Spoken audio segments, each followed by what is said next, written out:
first ever factory outlet, Chandanagar, Mukunda Jewelers, opening soon. No making charges.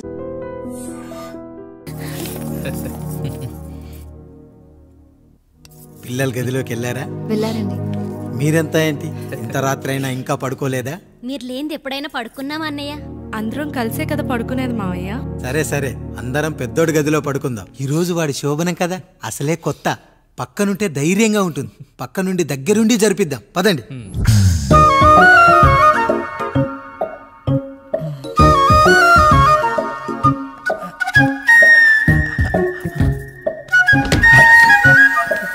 కానివ్వండి రా, కానివ్వండి కానివ్వండి.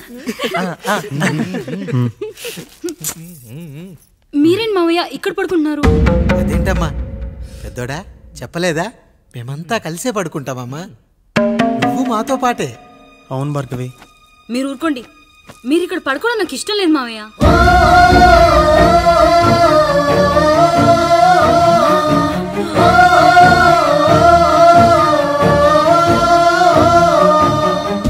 అదేంటమ్మా అలా అంటావు?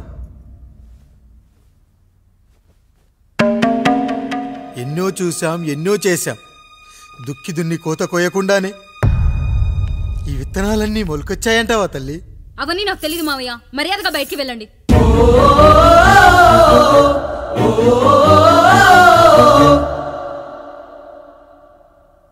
కనీసం ఆ మూలనైనా పడుకుంటామమ్మా. నువ్వైనా చెప్పరా పెద్దోడా? అంటే తను ఇబ్బంది పడుతుంది కదా నాన్న.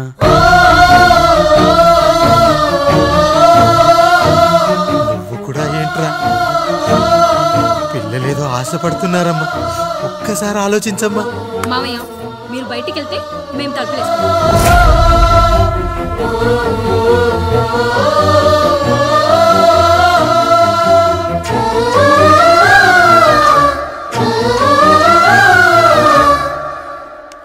వేసుకోండి అమ్మా, వేసుకోండి. తలుపులు వేసుకోండి.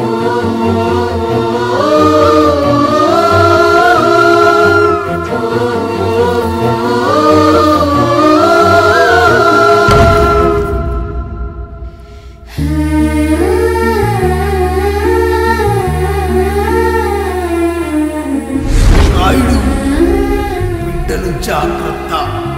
ఈ రోజు నుంచి వీళ్ళంతా నీ తమ్ముళ్ళు చెల్లెళ్ళు కాదు, నీ బిడ్డలు.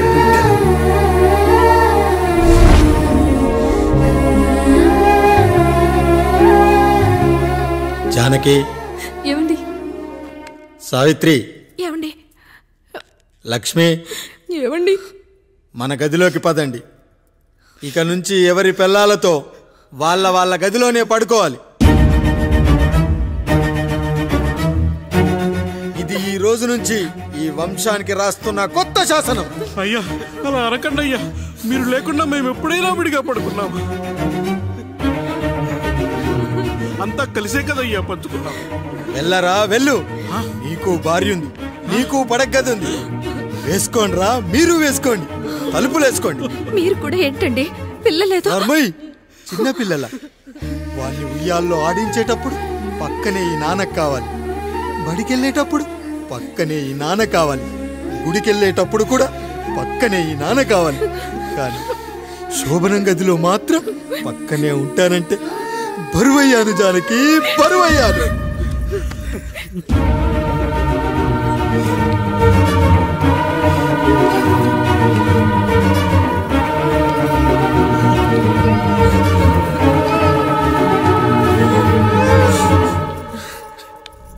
ఏంటండి ఇంకా అదే ఆలోచిస్తున్నారా? ఎలా మర్చిపోగలను లక్ష్మి? జరిగింది ఏదో జరిగిపోయింది. మీరు బాధపడకండి. ఎంత మాట అన్నాడో చూసావా?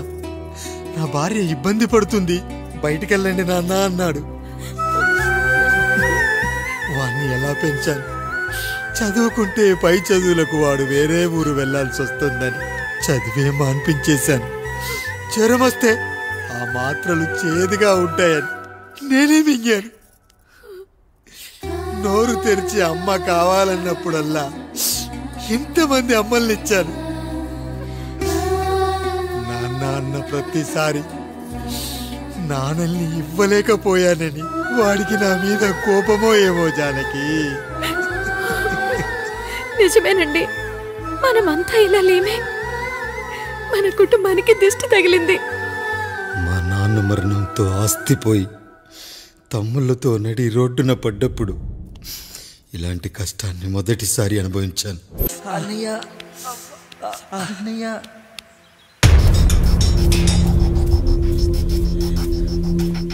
అయ్యా అయ్యా, ఏంట్రా రోడ్డు మీద కాలు కాలుతున్నా సరే తమ్ముళ్ళు చెప్పులు లేకుండా నడుస్తున్నారయ్యా, చెప్పులు లేకుండా నడుస్తున్నారయ్యా.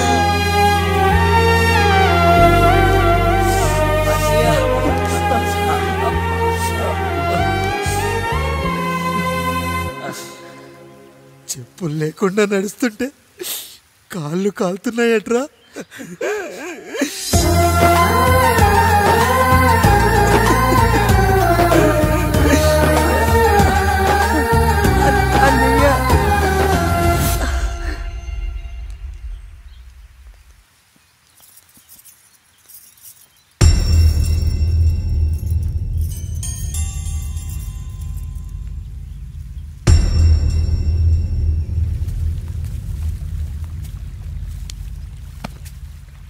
ఏరా కాముడు, అయ్యా బాధపడుతున్నావా? పెళ్ళేమైనా చేయమంటావా? వద్దులేండి అయ్యా, నాకు ఇది ఉందిగా చాలు, దీంతో నేను ఎలాగోలా సరిపెట్టుకుంటాను. దీనితో పాటు జీవితంలో నీకు ఓ తోడు కావాలి. రే గంటోడా అయ్యా, ఇక నుంచి కష్టాల్లో సుఖాల్లో వీడికి అన్నీ నువ్వేరా. మీరు శాసించాక నేను వేరే ఏదైనా ఆశించగలనా పెద్దయ్యా?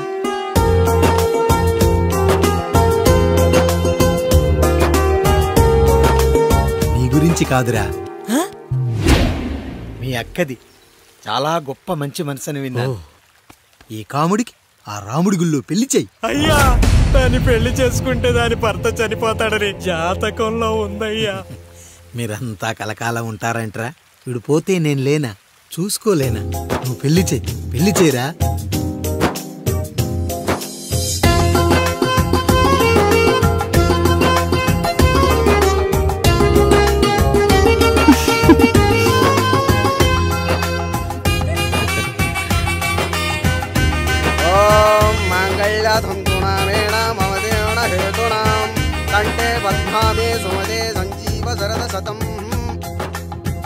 అయ్యా, ఏంట్రా? మీ చేత్తో నాకు దొంగగా జీవితాన్ని ఇచ్చారు, ఇప్పుడు ఒక భర్తగా భార్యనిచ్చారు. అదే బంగారు చేత్తో ఒక్క ముడివేసి పెట్టండి అయ్యా, మీ నీడను మేము చల్లగా ఉంటాం. రెట్టలకు పిట్టై లోలోనే దాచే అందం, మట్టలకు చెట్టై పట్టుంచే సంబంధం, చుట్టలకు పిట్టై దాచుంచే ఓ సుమగంధం, గట్టుపై తొట్టై నీరిచ్చే అనుబంధం, సిగలో చుండ్రల్లే లోతైనది బంధం, దులిపే బలమున్నా అది రాలిపోని నేటి సంబంధం. ఏంటి బుజ్జి, ఏమైంది? పండు, నీకు పెళ్లి చేసిన మరుక్షణం నీ భర్త చనిపోతాడని జాతకంలో ఉంటే ఆయన నన్ను నీకిచ్చి పెళ్లి చేశారు. నేను పోతే నా భార్య పరిస్థితి ఏంటయ్యా అని అడిగితే నేను లేనారా అన్నారు. ఆయన చేసిన త్యాగం మామూలు త్యాగం కాదు. ఒకవేళ పొరపాటున నాకేమైనా జరిగితే? అయ్యయ్యో, అంత మాట అనకండి. మీరు వేరే చెప్పాలా? మొన్నటిదాకా తమ్ముడు, ఇప్పుడు ఈ కాముడు, తర్వాత రాయుడు. ఒరేయ్ కాముడు, పెళ్ళైన దగ్గర నుంచి మీరు సరదాగా గడిపిందే లేదు. మీరిద్దరూ సరదాగా హనీమూన్కి వెళ్ళిరండి. ఏ ఊటీకో కొడైకెనాల్కో. ఇదిగో టికెట్లు. అయ్యా, మీరు దేవుడయ్యా. ఇక్కడ పనులాగకుండా నువ్వు ముందుగా వెళ్ళిరా. నువ్వు తిరిగి వచ్చిన తర్వాత పండు వెళ్తుందిరా. అయ్యా, ఒక పని మనిషిని మీరు ఇంతగా ఆదరిస్తున్నారయ్యా. నువ్వు పని మనిషి ఏంటి పండు? నీలాంటి స్త్రీమూర్తిని ప్రతి మగాడు అమ్మలా చూసుకోవాలి. ఇక నుంచి నా బిడ్డలు నిన్ను అమ్మా అని పిలుస్తారు, అమ్మలా చూసుకుంటారు. ఏమంటావు జానకి? రెట్టలకు పిట్టై లోలోనే దాచే అందం, మట్టలకు చెట్టై పట్టుంచే సంబంధం, చుట్టలకు పిట్టై దాచుంచే ఓ సుమగంధం, ఎంత బాధగా ఉంటుంది అన్నకి ఇంకెంత బాధగా ఉంటుంది. సిగలో చుండ్రల్లే నీ బాధ నా బాధ కాదట్రా.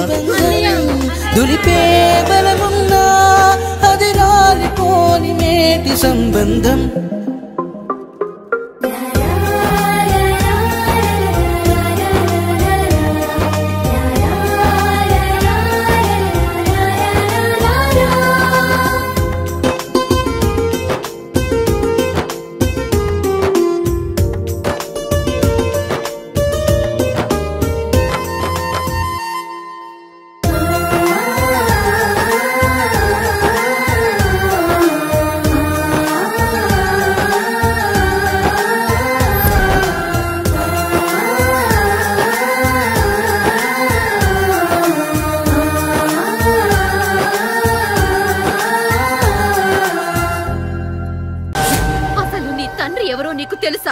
తెలుసా? ఇదిగో ఈ కాముడేరా నీ తండ్రి. గేదె నల్లగా ఉన్నంత మాత్రాన పాలు తెల్లగా ఎలా ఉన్నాయనే కదరా నీ ప్రశ్న. దానికి సమాధానం చెప్పాలంటే ఒక వర్షం కురిసిన రాత్రి నేను 9వ నెల బాలింతగా ఉన్నప్పుడు. పండు పండు ఇదిగో. ఏమిటండి ఇది? నిద్రలేస్తే నేను, బయటికెళ్తే గంటోడు, పక్కకెళ్తే పాలేరు, ఎప్పుడూ తిరిగే తాయారు. రోజు మమ్మల్ని చూసి చూసి బిడ్డ కూడా జిడ్డు మొహం వేసుకుని పుడతాడేమో అని భయంగా ఉంది. కడుపులో ఉన్నప్పుడు మనం ఎవరి మొహాలైతే చూస్తామో అచ్చం వారి పోలికలతోనే పుడతారంటారు. పొరపాటున నా పోలికలతో పుడితే? అదేంటి కాముడు, నీకేం తక్కువ? జుట్టు ఉండాల్సిన చోట లేకుండా అవసరం లేని చోట విపరీతంగా పెరిగిపోతుంది. మనకు పుట్టబోయే బిడ్డ గొప్ప అందగాడై ఉండాలి. ఇదిగో రోజు ఈ దేవుడి ఫోటోలు చూడు, వాళ్ళలాగే అందంగా పుడతాడు. కడుపుతో ఉన్నప్పుడు ఎవరి ఫోటో చూస్తే ఆ పోలికలతో బిడ్డ పుడతాడా? కనిపించని దేవుడి పోలికలు నా బిడ్డకెందుకు? ఈ ఊరికి దేవుడు రాయుడు. నా బిడ్డ ఆయనలాగే పుట్టాలి, ఆయనలాగే పుట్టాలి.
ఏంటి పండు ఇలా వచ్చావు?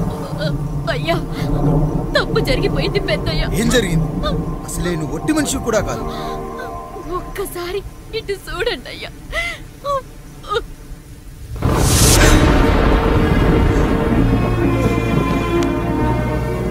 వీడేంటి అచ్చం నాలా ఉన్నాడు? అసలేంటి, ఎందుకు ఇలా జరిగింది?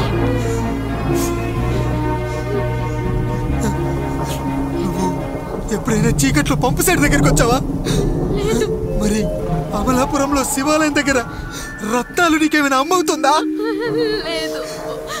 పిఠాపురంలో పద్మ, రామాపురంలో లక్ష్మి, కాకినాడలో సుజాత. అయ్యో దేవుడా, అసలు ఇదంతా ఎలా జరిగింది పండు? అయ్యా, ఇదంతా కాముడి వల్లే అయ్యా, కాముడి వల్లే. కాముడా? కాముడి కుటుంబానికి నాకు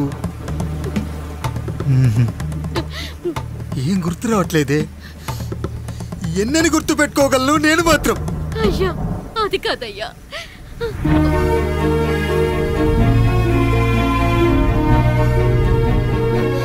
అలా రోజు మీ ఫోటో చూసి చూసి అచ్చం మీలాగే పుట్టాడు. అయ్యో, నా పోలికతో బిడ్డ కావాలనుకోవడం ఏంటి పండు? నువ్విలా చేయడం ఏంటి పండు? పోలికల కోసం ఫోటోలు ఎందుకు చూసావు పండు? అందుకే కదయ్యా ముందు ఆ డైలాగ్ చెప్పాను, తప్పు జరిగిందని. ఇప్పుడు ఏం చెయ్యాలయ్యా? స్వచ్ఛమైన మన ప్రేమను ఈ పాడులోకం అర్థం చేసుకోదు. కనీసం మీ ఇద్దరి జీవితం బాగున్నా ఆనందపడేవాడి. వీణ్ణి ఇక్కడ ఉంచొద్దు పండు, బయటికి పంపించు. బయటికి పంపించి బాగా చదివించు, గొప్పవాణ్ణి చెయ్యి. వీడికి అయ్యే ఖర్చంతా నేనే భరిస్తా. అవసరమైతే ఆ డబ్బు కాముడి జీతంలో కట్ చేద్దాం. అయ్యా వెళ్లే ముందు వీడికొక పేరు పెట్టండి అయ్యా. వీడు ఇంకో రాయుడు, అంటే ఇంగ్లీష్లో అండ్ రాయుడు అండ్ రాయుడు.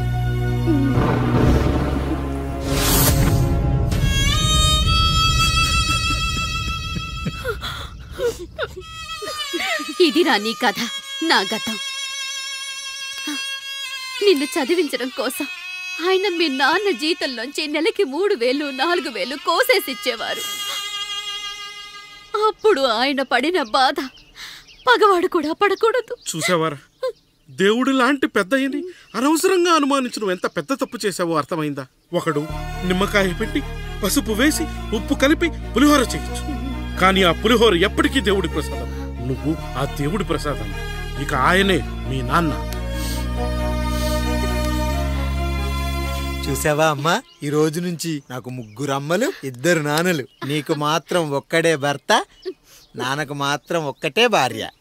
మా నాయనే. అయ్యా, బిడ్డను ఒక్కసారి ఎత్తుకొని తిప్పండి అయ్యా.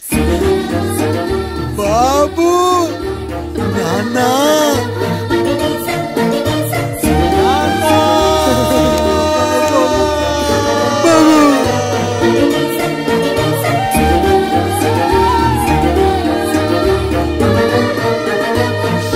నన్ను క్షమించు నాన్న. ఇప్పటికైనా నిజం అర్థం చేసుకున్నావు. అది నాకు చాలురా, చాలు. చాలదు నాన్న, నిన్ను ఏలెత్తి చూపిన జనంతో చెయ్యెత్తి దండం పెట్టించాలి. అన్నయ్య కంటే ఆస్తు ముఖ్యమనుకున్న మన కుటుంబానికి గుణపాఠం నేర్పించాలి.